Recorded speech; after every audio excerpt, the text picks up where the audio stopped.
Garuda Express, an international courier service. ప్రపంచవ్యాప్తంగా ఎంతో popular అయిన బుల్లితెర రియాలిటీ షో బిగ్ బాస్ ఇప్పుడు తెలుగులో కూడా తెగ హల్చల్ చేస్తుంది. అయితే ఇప్పటికే బాలీవుడ్లో కండలవిరుడు సల్మాన్ ఖాన్ హోస్ట్గా వ్యవహరిస్తున్న బిగ్ బాస్ పై ఎన్నో ఆరోపణలు, కాంప్లిమెంట్స్ వచ్చాయి. ఇక తెలుగు, తమిళ, కన్నడ భాషల్లో కూడా బిగ్ బాస్ అలరిస్తోంది. కాకపోతే తమిళంలో విశ్వనటులు కమల్ హాసన్ హోస్ట్గా వ్యవహరిస్తున్న బిగ్ బాస్ షో మొదటి నుంచి ఎన్నో వివాదాలు చుట్టుముట్టాయి. ఈ తమిళ బిగ్ బాస్ రియాలిటీ షోతో పాపులర్ అయిన యువనటి ఓవియాను నటుడు సింబు పెళ్లి చేసుకోవాలనుకుంటున్నట్టు వస్తున్న వార్తలు సంచలనంగా మారాయి. అయితే ఇదంతా అవాస్తవమని సింబు సోమవారం కొట్టిపారేశారు.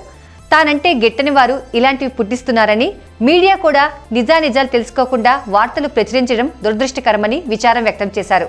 తన పేరుతో నకిలీ ట్విట్టర్ అకౌంట్ను సృష్టించి సంచలనం సృష్టిస్తున్న వదంతులను నమ్మరాదని, తన నుంచి అధికారపూర్వకంగా వచ్చే ప్రకటనలను మాత్రమే మీడియా ప్రచారం చేయాలని విజ్ఞప్తి చేశారు.